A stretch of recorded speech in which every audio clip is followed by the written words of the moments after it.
Being helpful doesn't really mean saying the most. It means staying focused on what was asked.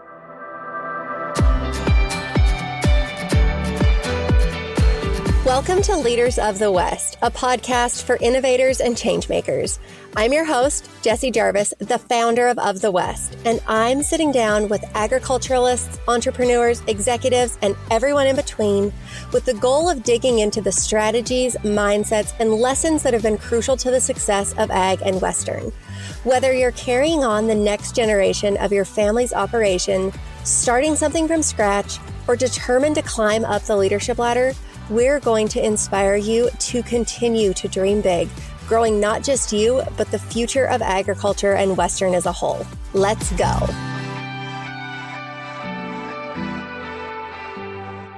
I have something that I want to share with you guys that I don't talk about a whole lot, and that is Of the West's newsletters. So our newsletters are unique in the sense that we round up news and jobs from specific industry sectors and put those all together in an email that we send out every other week. They're very specific and very segmented because we know that's what you guys want to see. We pride ourselves on sending really good emails, and these are definitely that. Trust me, they will liven up your inbox in the best way possible. I'm going to quickly break down all 4 of those. So every other Tuesday, we send out our marketing and communications newsletter. This is what keeps you up to date on all of the headlines across the world's marketing and communications realms, like what's going on with TikTok or LinkedIn or whatever it may be. Marketing wins specifically for agriculture, and then a few marketing and communications jobs that you can find on Of the West. Then every other Wednesday, we send out our livestock newsletter. It focuses on everything happening in the cattle and sheep industries and all of the best jobs in those sectors of the industry. The Tuesday that alternates our marketing newsletter, we send out Western Sports and Equine, which shares more about what's happening across Western sports, Western lifestyle, and equine news, as well as results from the rodeo arena, the show pen, and of course, jobs in those sectors that you can find on Of the West. And then finally, we have one that we call Changemakers. This one gets sent out on the first Friday of every month, and it contains top leadership tips, personal development tips, and what's happening in the world of business as it applies to ag and Western. This one also includes more of those mid to high level positions that are posted on the platform. All of these are quick hits. We basically take the headlines of the best news, bring it all together, and then if you want to read more on that specific topic, you can click out to wherever that original article came from, because we know that those awesome industry news sites that we have, they want and they need your web traffic, and we want to send you there. So people's love of these newsletters runs deep. We usually get some kind of message about them on a weekly basis. You can sign up for any one of those or as many as you want with the link in our show notes. Trust me, you guys will not regret it. It is about to be the best thing that's ever happened to your inbox. We are sitting down for another episode of Leaders of the West. You guys have me on the line today, and I've got a solo episode for you. And the topic is how to make clear asks and give good feedback. Now, I know that might sound boring, but I just want you guys to hear me out for a second. This is something that I think is so relatable and so applicable to every single one of us in life. And so that's why I want to talk about it today. I am somebody like many of you who I love learning. I love researching and I love crowdsourcing, because if I have a question and I go to Google, I know that I'm going to get an answer, but I don't necessarily know any of the context of why I'm getting that answer. But if I ask my friends or my family or my online community, the answers that I get, I'm going to have a little bit more context as to why I'm getting those, right? I'm asking my friends and family for their personal experiences. It's like when you're online shopping, you want to go down and you want to read the reviews. So I kind of feel like crowdsourcing is the reviews from our personal lives or professional lives, which can hopefully allow us to make better decisions, whether it's to do something or to buy something or to not do something or to not buy something. But over time, I actually feel like crowdsourcing has gotten worse, not better. There are many times where I post a question on Facebook or on Instagram, and in the first 10 minutes, based on the answers that I get, I think to myself, I think I want to delete this because the answers that I'm receiving are not necessarily what I'm looking for. I know you guys have been there too. You throw out a question, again, in a group chat, on Facebook, in a meeting, right? This doesn't necessarily have to be something that's only happening online. It could be in Slack, wherever you are, and suddenly you're drowning in answers. But here's the problem. only one of those answers is actually helpful. The rest of them, they are tangents or advice you didn't ask for or just plain noise.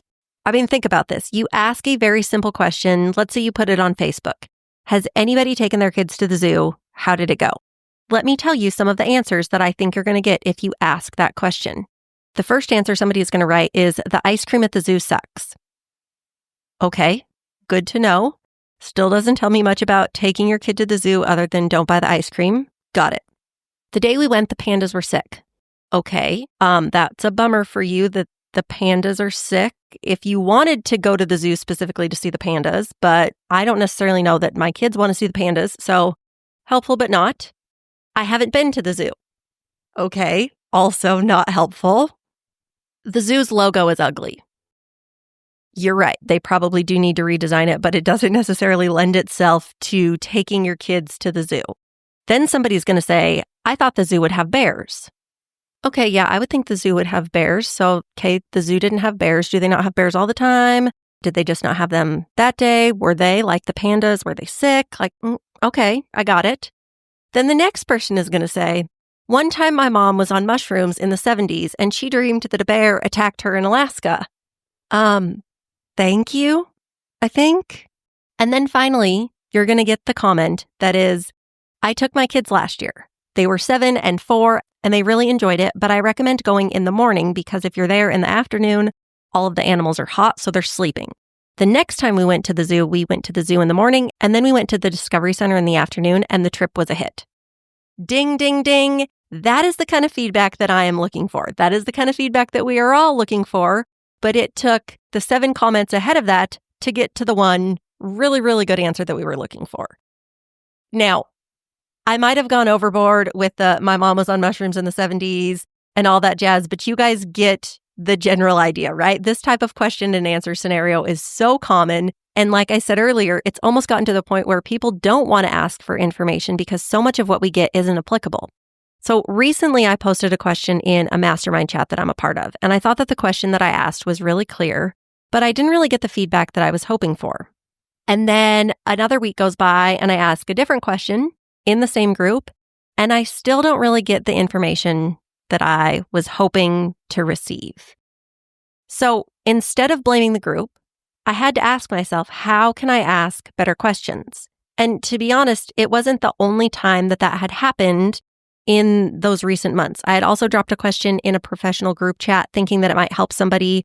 And what I got back was not particularly helpful. It wasn't rude. It was just a flood of comments that didn't really speak to the question, which again reminded me of how common this is. So that is really what we're diving into today is 1, how to make better asks, how to make sure that we are setting ourselves up for success to get the right answers back, and then how we can also all respect each other's time and energy just a little bit more and not be the person who is saying, I don't like the zoo's logo or the ice cream doesn't taste good, when that's not actually the question that somebody wants to have answered. So let's start out with making the ask. As we all know, crowdsourcing is supposed to make things easier, but if your question is too vague, or if people answer the wrong thing, it can really end up being a time suck, especially if somebody answers the wrong thing. And then that kind of gets the ball rolling for other comments or other people to focus in or hone in on that one thing that, again, was not what you were wanting. This happens again in Facebook, Instagram, LinkedIn, Slack, text chains, in emails, in group projects, meetings, whatever it may be. And the common issues behind this are vague questions. Vague questions are going to get scattered responses. People are also trying to be helpful, but they are focused on the wrong part of the question, not necessarily reading the question and understanding what the asker is asking. Another common issue is responders who are hijacking the ask to make it about themselves. So a lot of this happens in, oh yeah, that happened to me. And then you tell them about what happened to you, which again is not applicable to the question. And then feedback that is more about venting or proving a point than actually helping. And as we can all imagine, whether it is a forum, a group chat, or a random Tuesday meeting, crowdsourcing only works when the ask is clear and the answers stay focused. So how do we make a clear ask? Before you ask for help, you need to ask yourself, what exactly am I trying to find out? What kind of response do I want? What kind of responses are not helpful here? Am I asking one question or am I asking 5?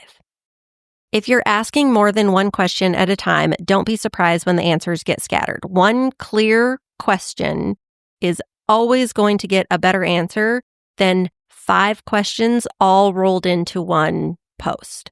I think what you can do if there are a couple of questions that you have, if you break them out in paragraph form so that they don't all roll into each other, especially for people who are skimmers, because let's face it, we're all skimmers. If you can bullet those questions or number those questions, asking one question at a time is best. If you absolutely have to, you can add a second question, but don't ask a number of questions in one ask because that is definitely going to get you less helpful answers. So here is my ask equation. C plus B plus F equals a good ask. That is not to be confused with a good A. You almost heard it there, didn't you? Okay, so C is context. You want to give just enough background to present the question to kind of build the foundation, but we do not need your entire backstory. If somebody does need backstory after you've made your ask, they're going to ask you for clarifying points. We have all been in a meeting when somebody raises their hand and they have a question, but we have to listen to a 5-minute monologue before we ever get to their question. At that point, we have forgotten why they were even asking the question in the first place because we're so bored to tears from their 5-minute monologue. That doesn't apply to anything. They're just talking to talk at this point. Nobody wants to listen to that. Do not be that person. Don't feel like you have to give your entire backstory. If somebody needs it after you've made your ask, they're going to ask you for clarifying points, which is allow you to share more context if needed. So that's the C. Next up, we have C plus B. B is for boundaries. What kind of help do you want? And what kind of help do you not want? Then we have format, F. So C plus B plus F. Format is how should people respond? Is that with a tool, a yes or no, a referral? Let me give you some examples of C plus B plus F equals a good ask. Here's an example that is very vague and very general. How should we fix onboarding? Okay, well, that could be answered in a multitude of ways. Here is a better way of asking that question in the C plus B plus F format. We're losing new hires around month 3. Has anyone implemented a system or a process that improved retention?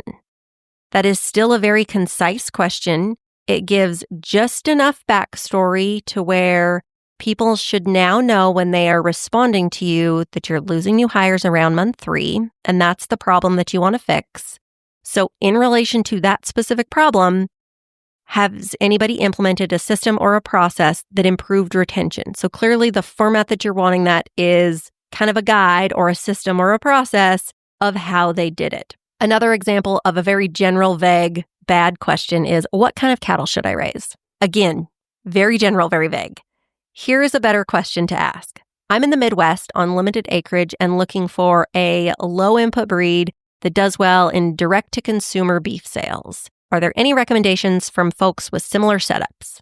The clearer your ask, the better your answers. A vague ask really invites vague responses.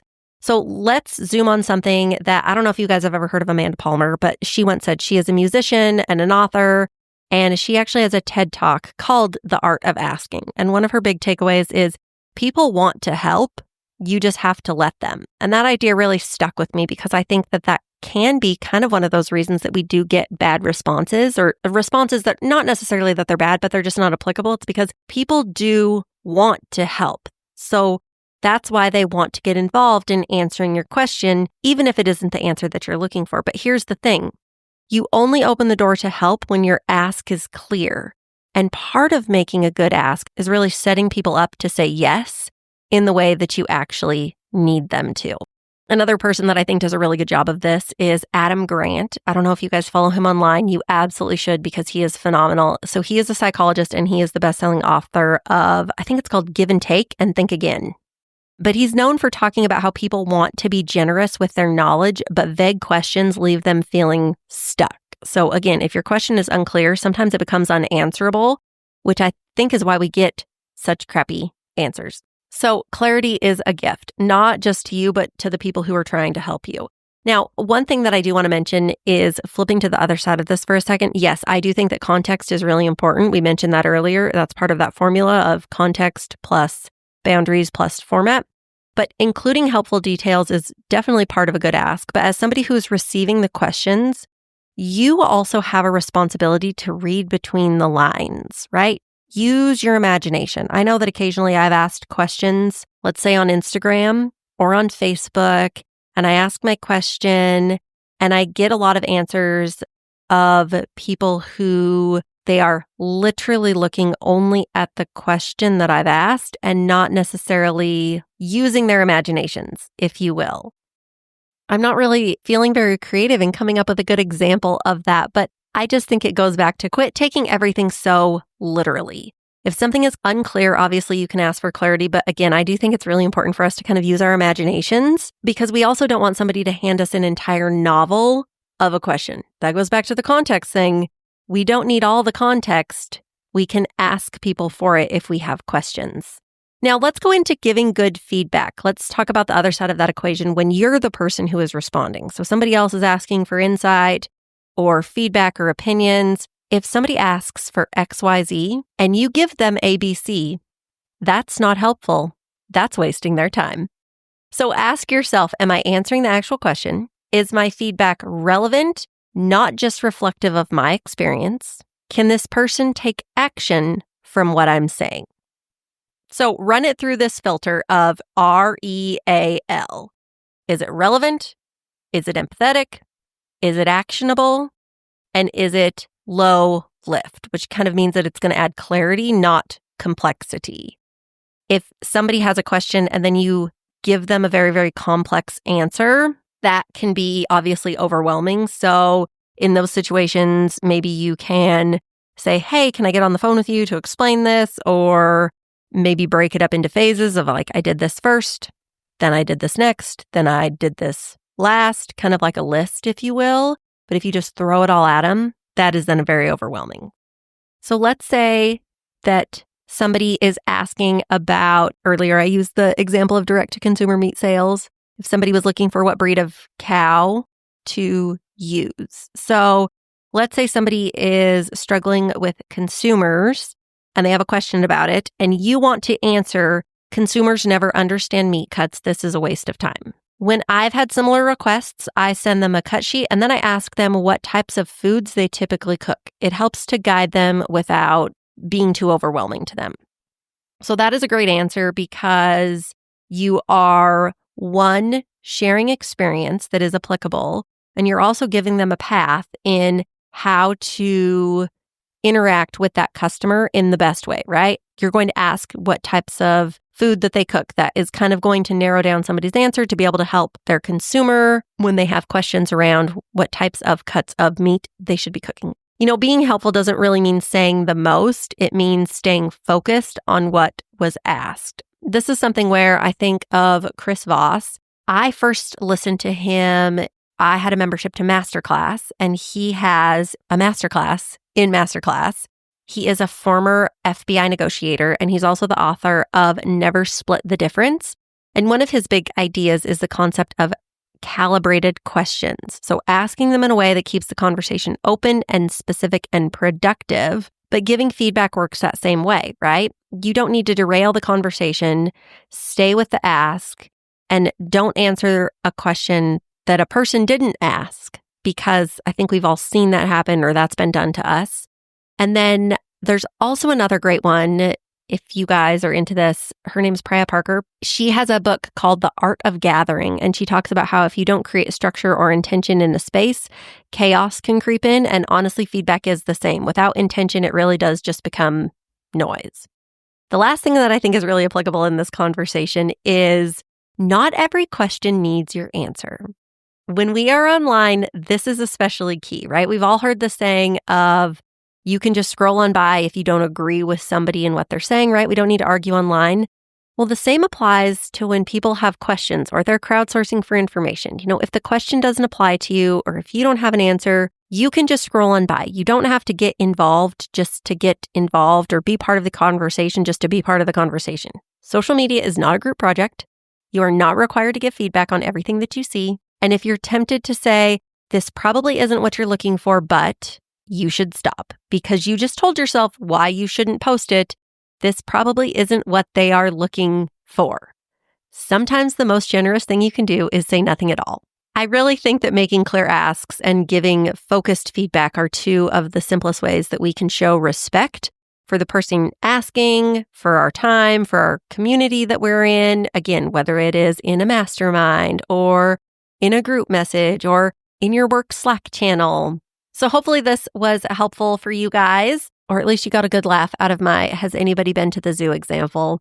But if you like this episode, definitely share it with somebody who gives great advice or, somebody who could use a little help in asking better questions. If maybe you have some of those in your workplace, this might be a good thing to drop into their Slack channel. Not theirs specifically. That would be a little aggressive. Maybe just drop it in the random channel. But thank you guys for being here. I always really do appreciate you. You guys know that. And as always, you'll find us back here next week. Brand new episode of Leaders of the West is coming. We've got an awesome guest on the line. You're going to love it. I will see you then. If you loved this episode, do us a favor and share it with someone else who might find just as much value in it as you did. We're on a mission to continue to grow and strengthen the future of agriculture and Western industries, and you spreading the word helps us make more of a positive impact. It also makes a big difference when you take a minute to go rate and review the show. We can't thank you enough for listening, for sharing, and for loving Ag and Western as much as we do. We'll see you back here for our next episode.